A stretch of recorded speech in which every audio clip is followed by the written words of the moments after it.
Ooh, it's good to be back. Hell yeah. Get on this phone.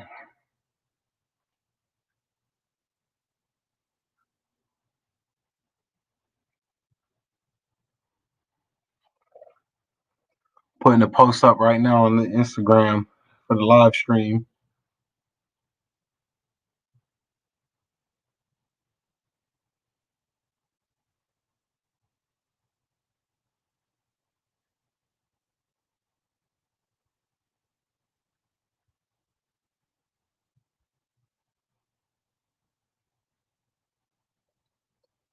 What up, bro? What's going on, man, with it? What's up? It's good to see you. I'm on the celly right now. I'm trying to post this thing real quick.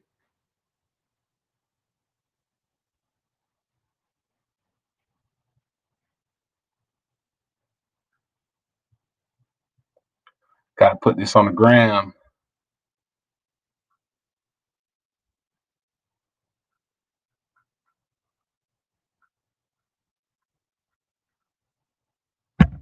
All right. We got 8 people up in here. What is up, everybody? Welcome back. It's good to see y'all, man. We chilling, kicking it Saturday evening. I watched some bowl games. North Carolina and Texas A&M games coming on at 8, which I will be watching that game. So we're looking at about 55 minutes of chilling together. But yeah, man, it's good to see y'all in the live stream, man. So once again, like always, you guys, thank you guys so much for joining. Make sure you smash the thumbs up button if you can. It's free. It doesn't cost nothing, and it helps the videos and it helps the channel out. Okay, Devin Walsh, what's up, man? It's good to see you. And we got Throttle Pilot, aka Backfire Welding. It's good to see you, bro. I hope you're doing good, man. I hope you guys all had a good New Year's, safe New Year's, good Christmas if that's your thing.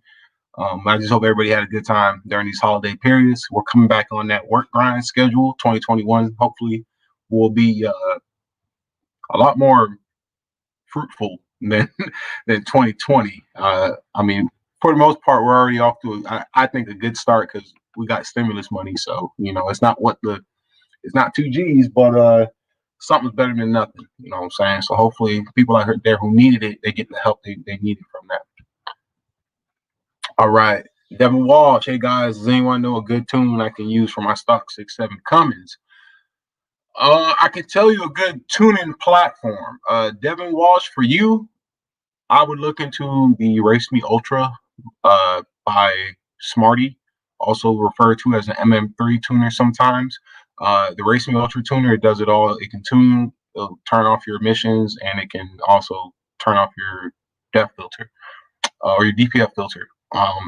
Plug and play, program, done, and that's it. What's good about something like that is that's considered a box tuner. So what that means is you don't need a tuner. You don't have to go to a tuner to write you files. You just take it out the box, plug it up, and it programs your truck. So something like that would help you out, man. My dude said he playing Call of Duty. Throttle Pilot say he about to put old girl in the hot shot trucking game. Yeah, I remember you told me about that, man. Get her tightened up. You got a good truck to make you money, man. That truck can make you money tenfold what you paid for it, especially hot shotting, man. So good luck with that, brother. Let 2021 is gonna be your year, man. You're gonna take off. Aaron Anderson, love the channel. Thank you, Darren. I appreciate that a lot, man. I really do. Thank you so much for the comment. Tommy said, Happy New Year, Cam. Tommy, Happy New Year's to you, man. Thank you so much. Hope you had a good New Year's and was safe. Spend time with the family. Omar, what is going on, Omar? Are you gonna let's see, Darren posted a question. Are you gonna possibly ever do gas engines? Actually, yeah, I will be. I actually have a 1995 Chevy Impala SS with the 5.7 LT1 engine, 350 block. I got some stuff I want to do for it. Nothing is crazy or highly modded like my truck is, but I do have stuff I want to do to it. And I will be filming down the channel. It'll be different content, you know what I'm saying? We got I know a lot of people come here for diesel content, but we also got some diesel heads mixed with gas heads, if that makes sense. So, they like the the old school Chevy block, big blocks, small blocks, Ford, small block, big block, whatever, you know what I'm saying? So I will be bringing a little different curve of content to the channel this year. This year is going to be interesting, especially when we get in the later half of the year. The content is going to be shifting in a weird way, but it's going to be in a good way. Not weird way, but it's going to be shifting in a different way. You know what I'm saying? But it's going to be interesting. It's going to be good, though. You guys, I won't let y'all down. I'll make sure it stays good, man. You said he's juiced, man. Hell yeah. That's legit, bro. That's what I'm talking about, man.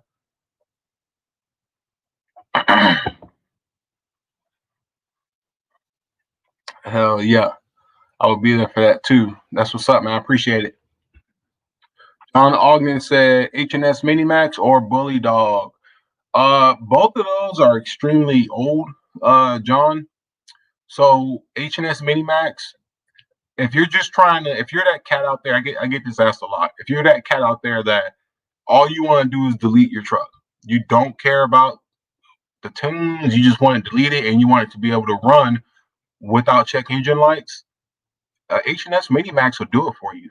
Okay, it really will. And I think, you know, I don't know what your truck is, but H&S Minimax will do it all day. You know, I had an H&S Minimax. It comes with four or five different power levels.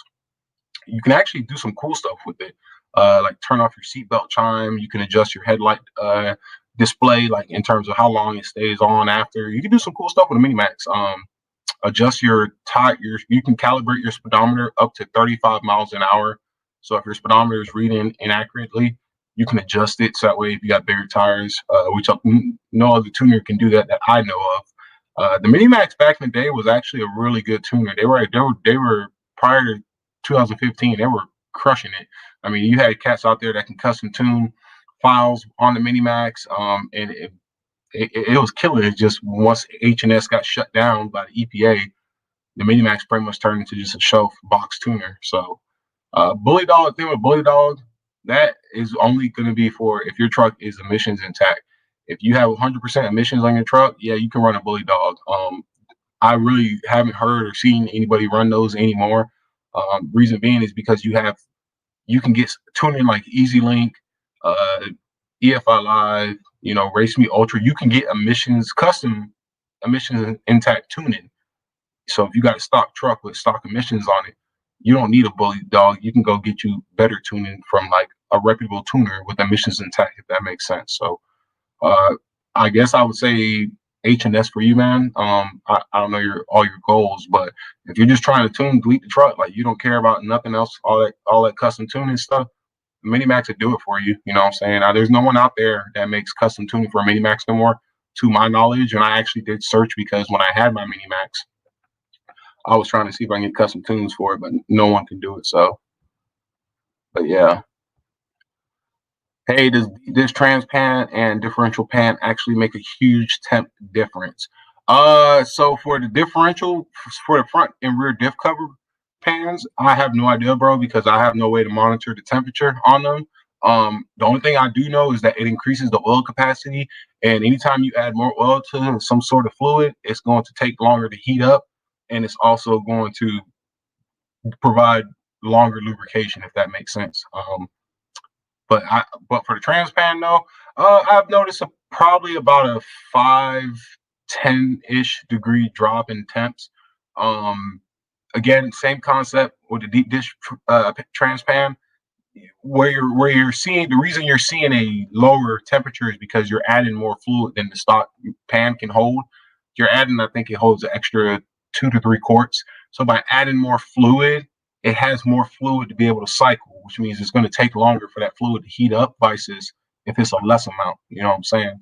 So that's where you win at when you get the deep dish pans, the aftermarket rear and front diff covers. Now, I know people got videos out there, you know, like Gail Banks and stuff, talking about why their diff covers are better than others and stuff like that. But I'm gonna be real with you. If you go with most likely any of the aftermarket ones, shouldn't have a problem at all. You know what I'm saying, bro? Chubby Ninja, what is up, brother? How you doing, man? Omar Vasquez, I appreciate it, brother. Thank you so much, man. I try to make content just down to earth, relatable content, man. You know what I'm saying? What's the new up and up tuner nowadays since H&H is dated? You can go EFI Live, which is actually starting to become outdated unless you got an old truck. EFI Live, EasyLink, MM3 tuner. Those are going to be your big three in terms of most modern tuners. You know what I'm saying? Kyle, hey bro, how much boost are you comfortable running without fire rings? Well, considering I I have a 60-pound boost gauge, and I've maxed that gauge out past 60. My truck's probably making right now about 75, 80 pounds of boost max, and I'm stock head. Like the only thing different on the head is the valve springs. So I mean, I guess I'm fine running it up to like at least 80, 75 psi. I don't have a problem with that at all. You know what I'm saying? Fire rings is like if I was getting into racing, making a racing engine, or if I was going to be pushing over 1,000 horsepower, or if I blew the head gasket and I took the head off to get machine work done to it, yeah, I get the head O ring or fire ring. But yeah, you know what I'm saying. I mean, I haven't had a problem personally running compounds on my setup with fuel thrown to it. That's just me though. AP, what's up, man? Just picked up a 47 RE to rebuild for $50. That's legit, man. Good scoop. AJ, Andrew. Oh, Andrew, you joined the live stream. What's up, bro? Mag High Tech helped my with 68 pulling the fifth wheel when you hit a hill.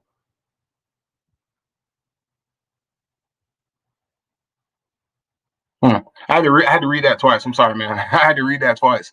So, ASIN 68 RFE. 68 RFE, ASIN. From what all the research I've done when it comes to the ASIN versus 68 RFE, basically what everyone says is if you intend to keep your truck stock and not add any power to it, they say the ASIN is better than the 68. But then on the flip side, they say if you intend to add any type of power, like at all, go with the 68. That's what I've heard. So it can go both ways though. But I've heard some people out there say they like the ASINs, for what they do, like especially hot shotting and stuff. They say they like it a lot. And then obviously you have your 68 fanatics and stuff out there too.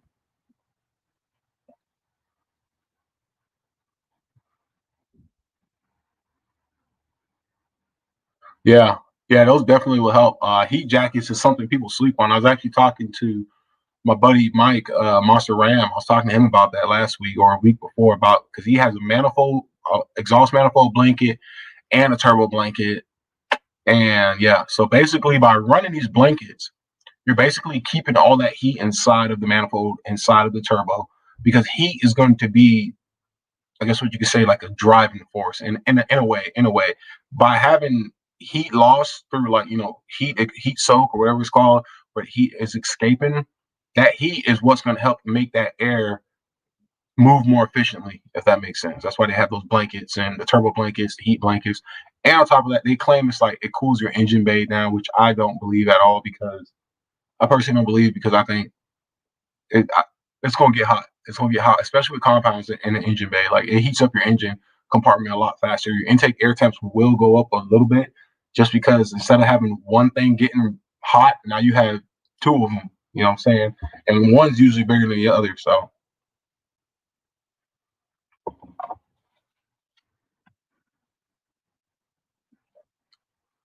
I just smoked a Camaro and a 3/4 ton Cummins. Hell yeah. I don't know what you drive, but that's good. Hell yeah. But yeah. So things we got coming up right now, y'all. So we have, let's see, we did the headlights. Oh yeah. All right. So last video, if you guys watched the last video, if you didn't watch it, you guys know I talked about doing a burnout in the truck with the 40s if the video got 350 likes. Well, it's a shame that I have to say something like that to get the videos to get likes, but let's see. At this moment, that video has 365 likes. So it's doing good. It's doing good. That's crazy. So next video is gonna pretty much be a burnout video for y'all. Okay, so I think you guys will be excited for that. I know I will be. Yeah, there you go. So see, somebody already asked it too right now. Okay. Yeah, so we'll be doing a burnout video next. After the burnout video, the next thing we have lined up, I'm trying to think. I have some. Do I have parts in here to install? No. Oh, sound system audio. So I will be getting online and ordering some audio. We're going to be doing a little audio setup. I was debating between an audio system and doing a star headliner, but I listen to music way more than I look at my fucking roof in my truck. You know what I'm saying? I want to start headliner, but I'll do that shit later. So we will be doing a little sound system. I'm going to be installing it myself too, just to save money because I thought about taking it to someone to get done, but I used to do sound systems and all that stuff back in the day. So I just got to tap into my roots and get back to it. Yeah. I've been trying to figure out what's going on with my transmission dipstick. Keeps popping out every time I pop the hood. It's out. You gotta swap it out, bro. It's very common on third gens to do that.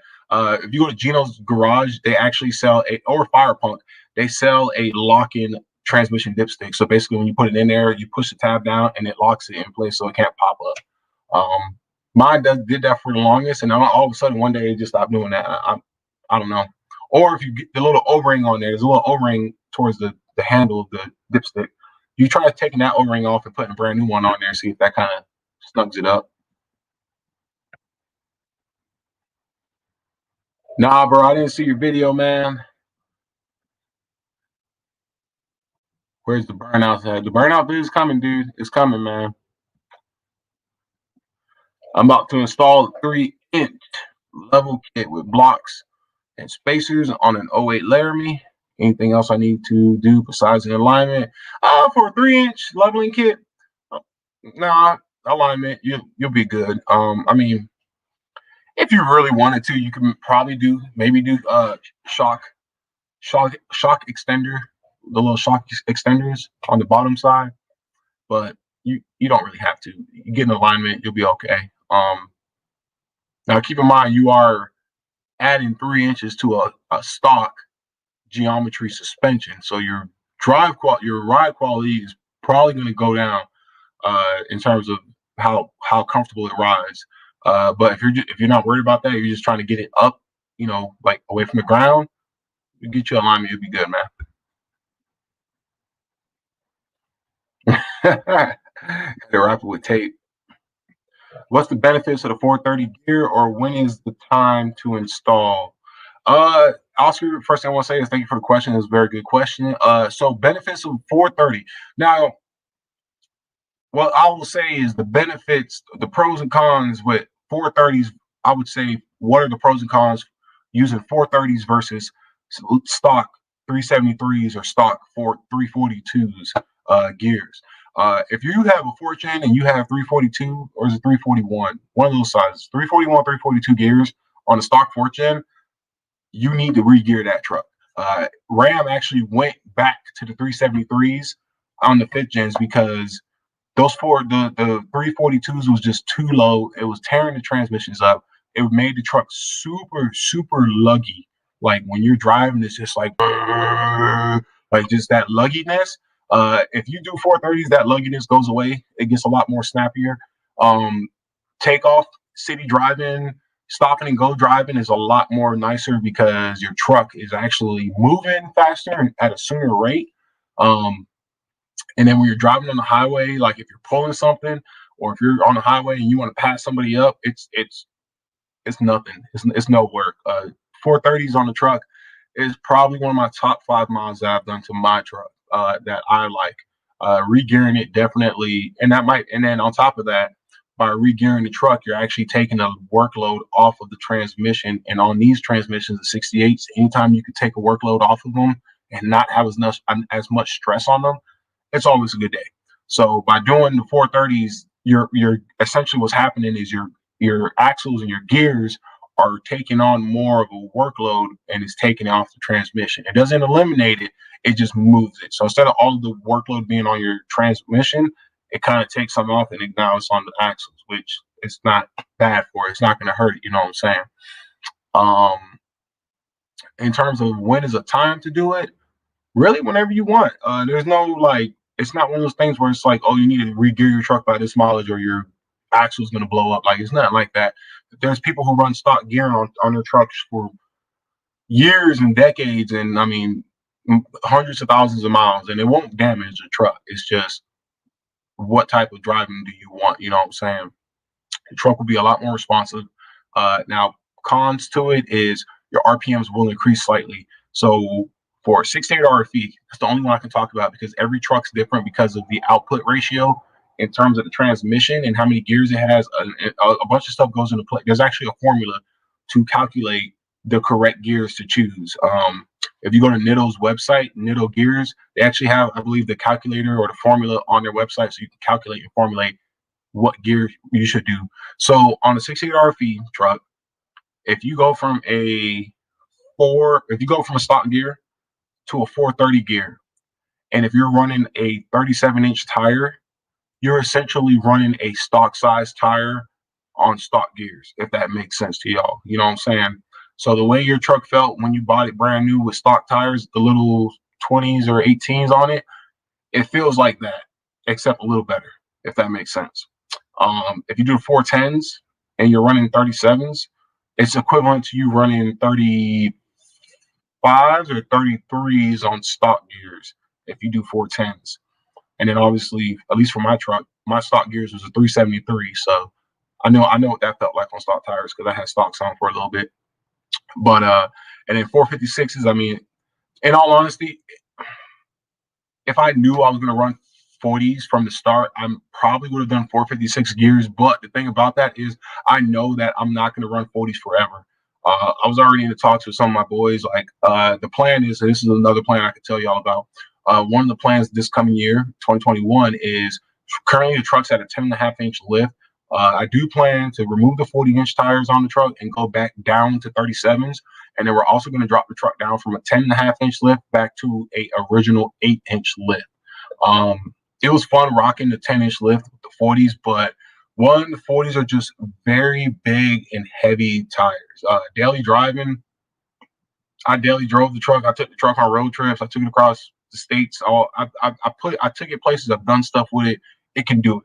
It can do it all day without a shadow of a doubt. But I know that it's not practical, if that makes sense. You know what I'm saying? And fuel mileage, I was actually getting decent. I'm getting right now about 16 miles a gallon in the city on 40-inch mud tires and 10-inch lift, which is actually kind of shocking, which tells me regearing that truck was a very good investment. But yeah, so we do plan on doing that just because I miss my 37s. When I had the 37s on there, that was like the perfect size, the perfect look that I wanted. And then 8-inch is like originally. So if those of y'all that really follow me, follow me, y'all know when I first I picked this lift kit up. It's an 8-inch lift kit. I drove 6 hours to Florence, South Carolina, to pick that lift kit up, and I drove 6 hours back in the same day. I picked that lift kit up for like, I think I paid $250.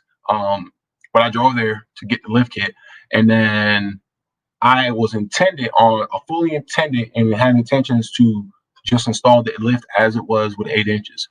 But then I started thinking, I was like, man, you know what, man, whatever. I'm just gonna put a 10-inch on there, call it a day. And then I did that. I like it. It's just I miss one, not having to step up super high in my truck. And I'm 6'3", you know what I'm saying? Like, I'm not a short dude. It gets old over time stepping in and out of the truck. I do tow my truck, I tow my John boat. So does it tow it? Yes, all the time. But it's a little unpractical, if that makes sense. Like, it's not the best thing. I'm keeping the wheels, so the 24x14 fuels I'm keeping those. They're not going nowhere. I'm just gonna go back to. I was even thinking about 38. So I'm either thinking about a 37-inch Venom or 38-inch Venom on 24s. One of those two sizes. I'm more so leaning to the 37s because I already had them and I know what they look like and I know how they ride and it feels. And I love that style. But 38s ain't bad either. So I know that was a lot. Sorry, you guys. Richard Wing, what's up, brother? Good to see you, man. I was about to do the CCV delete, but didn't because I heard the oil residue cuts the turbo life with the gunk buildup. Also heard dipstick pop can be because clogged CCV filter. I don't know what to do. I've never heard the thing about a clogged CCV filter causing the dipstick to pop out. And yeah, so I think you got it backwards, bro, because you're basically saying here that the CCV delete causes the turbo to gunk up. It's actually the opposite. So you do a CCV delete, it prevents the crankcase fumes from your engine to go into the turbo, and all that oil and gunk goes in the turbo. Actually, on the fifth gens, they actually fixed that. So now the CC, they still have it going to the turbo, but it's like on the backside of the compressor housing, or it's like on the backside. It's not on the front like how it used to be going into the compressor wheel. They moved it, I guess, because they kind of figured that out. I still think the CCV delete is worth it. That stuff, if you got a stock turbo, get that crap from going inside your turbo. You don't have to do a full delete where you got the filter. Legitimately, just take that hose going to the turbo from your crankcase filter and just put one of those little elbow filters on there, and you're good. Hey Cam, do you know anyone or heard anything about the AFE shift logic transmission module for third gens? No, bro, I haven't. I'm gonna be real with you. For this truck, I really haven't messed with a whole lot of AFE parts and stuff like that. I haven't heard. I don't know. I'll be honest with you, I kind of heard about it. I mean, if you want to enlighten me on it, man, by all means, bro, let me know. Hunter, how you doing, man? It's good to see you. You recommend 430s with 35s? Yeah. I would. I guess you could say that. I think 35s is the smallest I would go with 430s, unless you tow like just some ungodly stuff. But 410s is usually more than enough. Yeah, I would recommend 430s with 35s. If you have any intentions of ever going from a 35 to like a 33 or back to like a 31 inch, like a stock tire, I would definitely recommend 410s. But if you're 100% content on staying at 37 or 35s or even getting 37s, 430s is perfect. Another reason why I chose 430s was because I talked with Steve over at Beast Projects, and his last fourth gen truck, he had 456s on there. And he told me, he was like, I wish I would have did 430s because 456s is kind of like too much gear, but 410 was like not enough gear. And he ran 37s on his truck. He had 37 inch, 20 inch, 20 inch, 37 inch tires on his truck. And he said, I wish I would have did 430s because that's like right in the middle. So with his advice, I did 430s, and I love it. I love it. And the RPMs increase. My RPMs only increase about 200 RPMs, which on the highway, it ain't all that. You know what I'm saying? So I like it.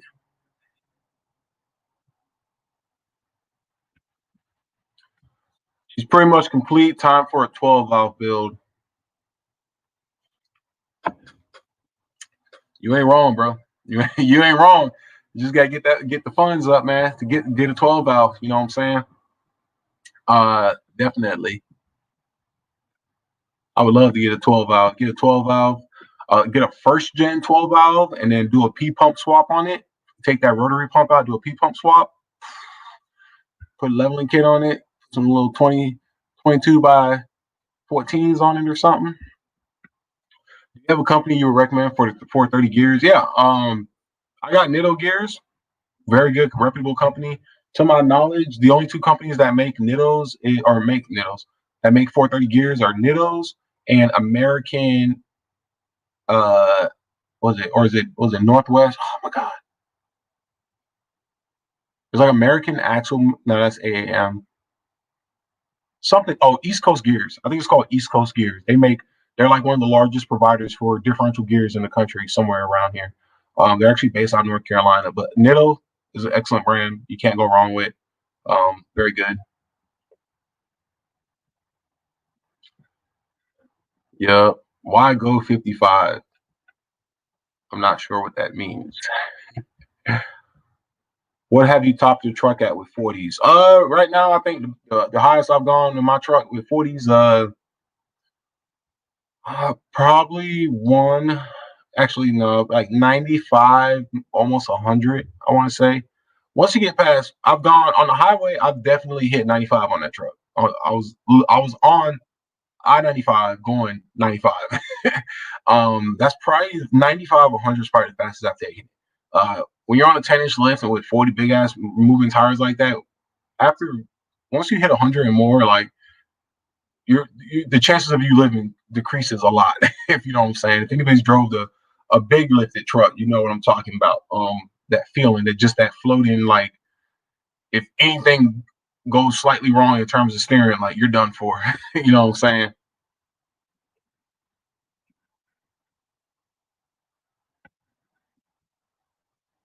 Hell yeah. Sean said, got my tuner in. Holy smokes, 40 horsepower bump is nuts. Thanks for the advice on the tuner too to get. No worries, bro. Glad it helps. What gear should I be running on 20-inch wheels with 35 at tires? I mean, you should be good with your OEM gears in there because you got a third gen, so yeah, you'll be able to run. You probably should have 373s in there or 410s if it's a 3500. So you'll be fine with your OEM gears, especially for what you're going to be doing, because what you're going to be doing is you're going to be pulling on the highway. So by keeping your gears that you have, you're going to get better fuel mileage, and you'll get better. Your acceleration ain't going to be all there, but fuel mileage will be excellent. It'll be good for what you're doing. Does that make sense? Bought me a 0867. Looked at your vids before I purchased. Hell yeah, that's nice, man. I appreciate it. Thank you. Brian Jr., it's good to see you, man. Happy New Year's, brother. Oh, snap. Cargill. 450. The 3/8 might help a little bit with curb protection.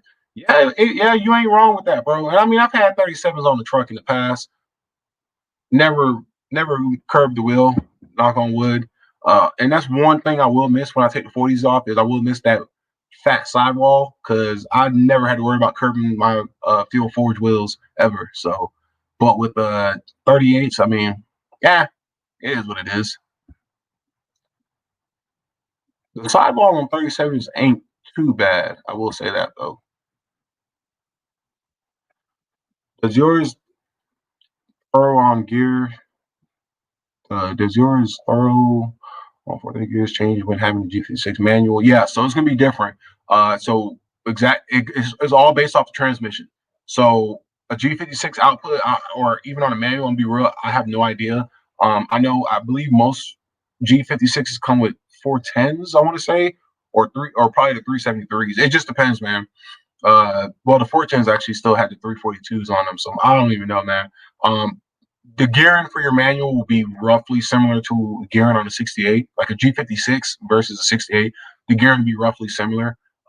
Not 100% sure. So what I did for my truck was I talked to my buddy Steve, but then also I called Nitto Gears. They're based out of California. I called them and I talked to them and I was like, hey man, this is what I'm doing, or this is what I'm thinking. I'm thinking I'm going with this size.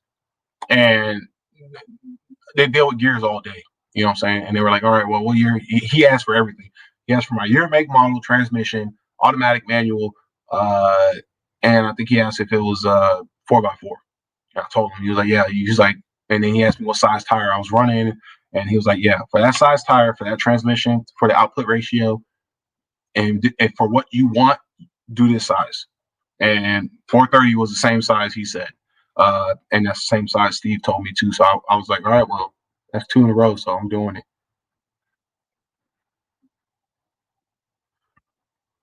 Have you built your transmission? No, my transmission is not. It's not built. It just has a. It legitimately has three mods on it. I have a valve body separator plate upgrade, deep dish transpan, and I have trans tuning on it. That's all I have done to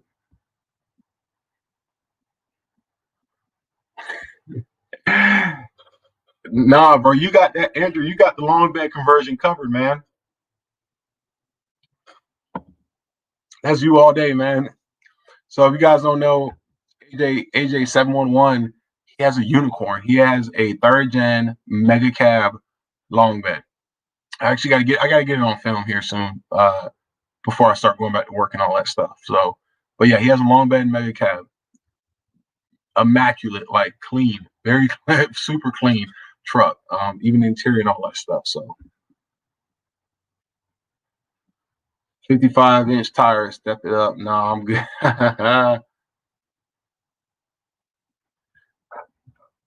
Carolina style her, never. That shit ain't ever happened in my fucking truck. How many of your coworkers have diesels? Are any of them trying to keep up with your build? So at work, only currently one person I know of, like where I work at, has a diesel. Oh no, two. Actually, one of them I went with to get his truck because he wanted me to look at it for him. It's a red fortune.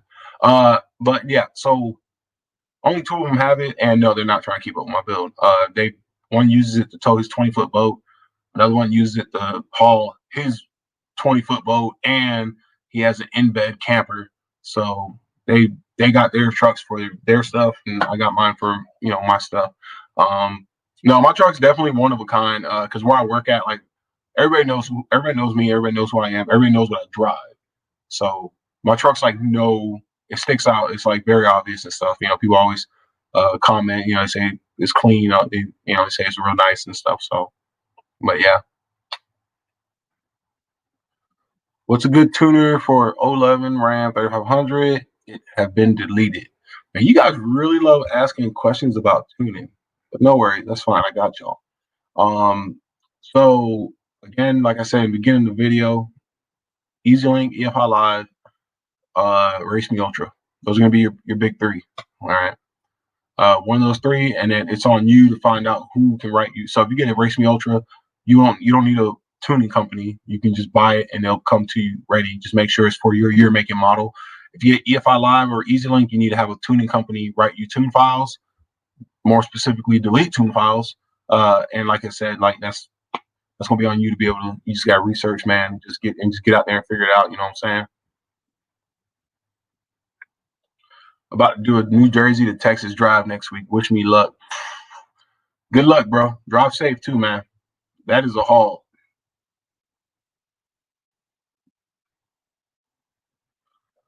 Speaking of long bed, you see the new long bed Dodge has in works. Say flatbed pickup. No, I have not actually. That's the first time I've heard about that. So what Dodge is coming out with the Rams coming out with a long bed. I'm curious to see what that looks like. I wonder if I should look that up. Yeah, let's see if I can. I wonder if I can pull that up real quick.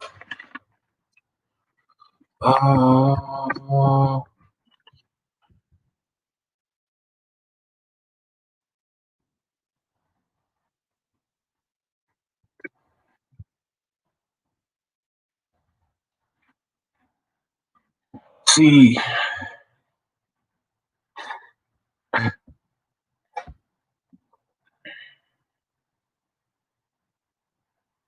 Oh.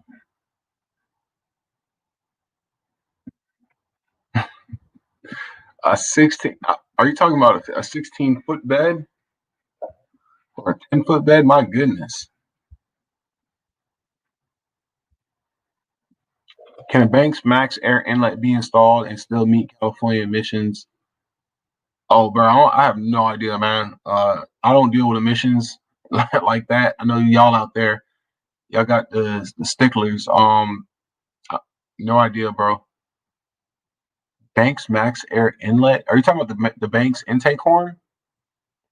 Most of Banks products are 50 state CARB compliant, or they're 50 state emissions legal, and usually they're CARB compliant. So I would be willing to say yes, but I couldn't tell you 100% for a fact. Yeah, that's wild, man. Shoot, snap. All right, y'all. So we sitting at 7:50 right now. I got a football game to watch. I'm about to go watch the Orange Bowl, North Carolina, Texas A&M. I want Texas A&M to beat down on fucking North Carolina because I fucking hate the Tar Heels. So hopefully Jimbo Fisher can get the Aggies, and they can get a dub down in Miami Gardens. So that way I can talk shit to all my Tar Heel fans out here. But yeah. But all right, you guys. We're gonna roll out now. Thank you guys so much for joining the live stream. It was awesome talking to y'all. I just wanted to do a quick random Saturday night live stream just to see you guys face to face, or not face to face, but just talk to you guys. So it's good to hear everybody's doing good. Thank you guys so much for the comments and the questions you guys asked me. I hope I was able to answer all your questions to the best of my knowledge, and hopefully they helped you out or guided you in the right direction. Again, make sure you subscribe, like this video, subscribe to the channel, join all that stuff, man. I appreciate it so much. Thank you guys so much. And until next time, which is going to be soon, be on the lookout for the burnout video. So make sure when you're subscribed to the channel, you hit the bell notification and hit all, so that way when I upload, you get notified, because YouTube likes to pick and choose what videos they tell people come out. Okay. So until next time, y'all, peace out. Take care. I'll see y'all soon.